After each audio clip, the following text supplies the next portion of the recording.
Hello and welcome to the She Reads Romance Books podcast, the ultimate show for romance book lovers looking for the best books worth reading. I'm your host, Leslie Murphy, and in each short episode, I share my favorite book list of recommendations so you know exactly what to add to your must-read list. Join me as I explore the romance genre and have fun collecting book boyfriends along the way, because life is better with a love story. Hey readers! I had so much fun in my last episode reminiscing about romance books I love where characters fall in love anonymously that I realized I had a lot more books in this fun microtrope to talk about. So I'm back with part 2 of romance books where characters fall in love anonymously, and I'm going to share 5 more books that I absolutely love in this trope. So if you want even more, then tune in and give a listen. And hopefully I'll be able to say anonymously a lot better in this episode. If you're new here, hi, I'm Leslie Murphy, your host to the She Reads Romance Books podcast, where I share my favorite book lists of the best romance books worth reading so you know exactly what to add to your must-read list. Let's jump into today's episode. I honestly think what I enjoy most about the romance books on this list is that a person's appearance is totally taken out of the equation and people fall for each other's personality and the vulnerability they share in being their true selves through their words, whether it's on paper or in emails or in text. So of course, I think physical attraction is a key part of a lasting relationship, but I think how looks are taken out of the equation to start in these romance books really, makes them stand out to me in some way. And I love how it seems a lot of romance book authors are sort of jumping on and using this micro trope. So I'm going to jump in with part 2 of my books, where book 1 is Thank You for Listening by Julia Wieland. This book is about a former audiobook narrator, Swanee, who is convinced to work on one more romance novel with Brock McKnight, the industry's secretive voice. The two begin communicating via email, which sort of sets the foundation for a real connection between them beyond their work together. I won't go more into the storyline to prevent any spoilers, but it's a really fascinating book in terms of the backstory to Swanee and the relationship she has with her grandmother. And if you're at all into audiobooks, then of course the author Julia Wieland, who's an audiobook narrator herself, she narrates the audiobook. So it's definitely one to take a listen to, but also to add to your TBR list if you love how people fall in love anonymously. And this is between 2 audiobook narrators, which I think you'll really, really enjoy. So book 2 on my list goes to Hello Stranger by Catherine Center. This book is a neighbors to lovers romance of sorts, but it's really a unique one to add to the list because the heroine begins to fall for 2 men who aren't necessarily anonymous to her because they communicate via email or notes or anything, but it's because she can't see them.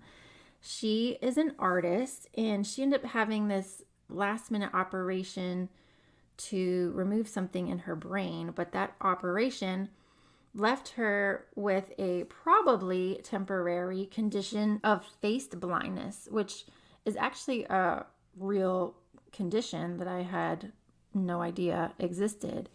Sadie is coping with her face blindness, and she begins to fall for her dog's new veterinarian, as well as her annoying neighbor that she calls Joe.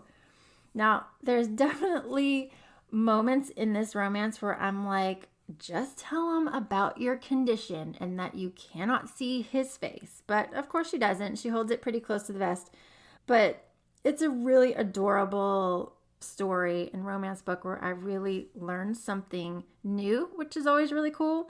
plus just a very unique storyline that I thought Center chose to write about. So about two people sort of falling in love anonymously, I should say. One person is falling in love anonymously, but it was definitely worth a read and a really cool one that I had picked up this year. Book 3 in this list of romance books where love is found anonymously goes out to Dear Mr. Brody by A.M. Johnson. Now, this is a gay romance, a teacher-student romance, and I would say a slight age gap romance. There's about 8 years between the two characters. Donovan is a newly divorced man who's only now sort of grappling with his bisexuality. Parker is a 24-year-old vet who signed up for a creative writing course taught by Donovan. But it turns out that they've actually met before and have been talking to each other anonymously online.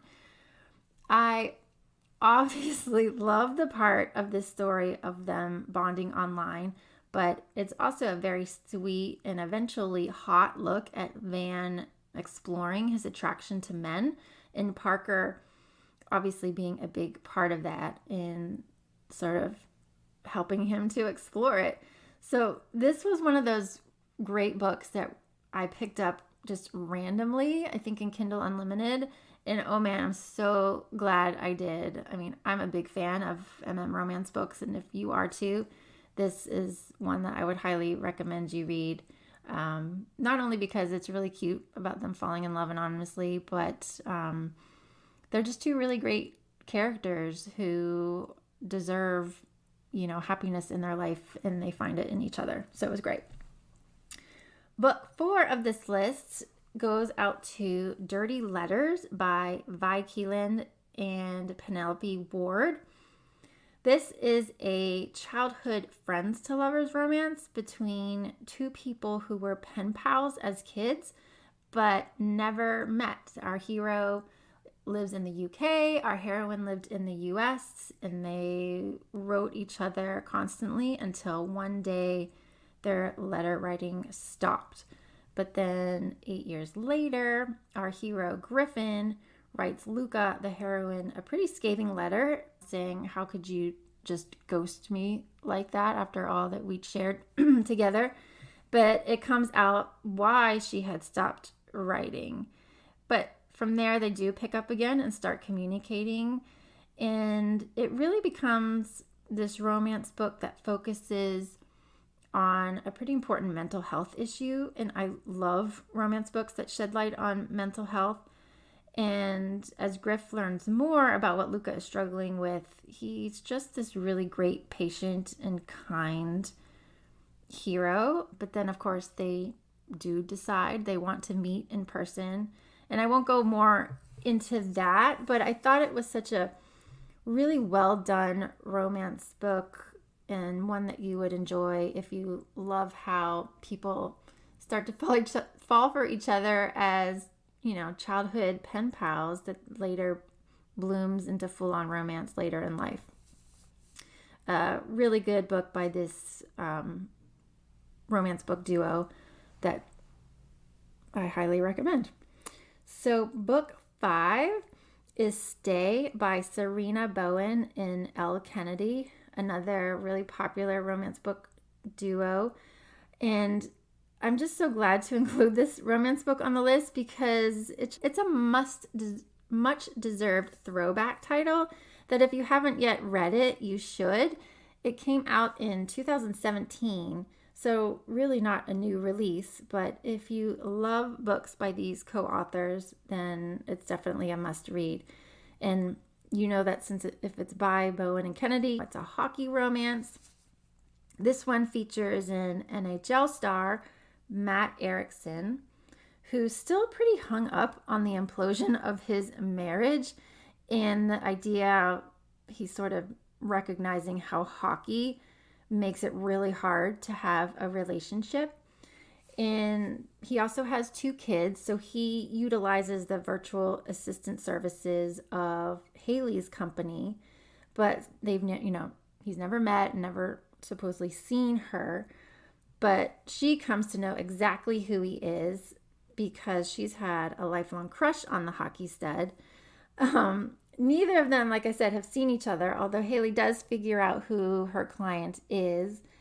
But the best part about between these two is that they're both divorcees, which I'm trying to think, like, maybe is not quite a super popular, characteristic trait for romance book characters, or I can't really think of a ton that I've read people who are divorcees, but they both are. So it's a great book to read if you like that piece to it, or if you just love fun and flirty banter that they, exchange in their texts back and forth and stuff.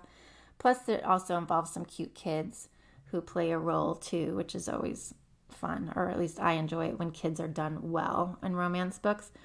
So book 5 is Stay by Serena Bowen and Elle Kennedy, if you are a fan of hockey romances. So that's it. That totally wraps up my list of romance books about characters who fall in love anonymously. If you haven't read my previous episode, it'll give you 5 more. Definitely check it out. I'll put it in the show notes below. But I'll leave you with a book I just finished up recently, and it is Salt in the Wound, which is a prequel from Sierra Simone, and it's a prequel to her upcoming romance release, Salt Kiss, which is sort of a modern day look at the Tristan and Isolde story. Now, I'm totally intrigued, even more so after reading this book, because her American series, or I don't know what she calls her series, but that starts with American Queen, where it's definitely a MMF storyline between these 3 characters, and that's definitely what you're going to find in this book. But the prequel sort of sets up the female and the dominant male of the story, and she also sort of brings in this idea of religion that's in a lot of her books, which I find really fascinating. So yeah, I'm really interested to read Salt Kiss after reading Salt in the Wound. So if you're curious, give it a check out yourself. All right, guys, thanks so much. Happy reading. That's all for this episode of the She Reads Romance Books podcast. I hope you enjoyed it and found some new books to add to your TBR list. If you did, please subscribe, rate, and review the show on your favorite podcast app. It really helps me reach more romance book lovers like you, and I appreciate your support. If you're a book boyfriend collector like me, then you'll want to join my email list so you never miss a podcast episode or a new book list. Just visit shereadsromancebooks.com/join and sign up today. As a thank you, I'll instantly send you my list of top 10 book boyfriends that will make you swoon. Trust me, you don't want to miss this list. Thank you for listening, and until next time, happy reading.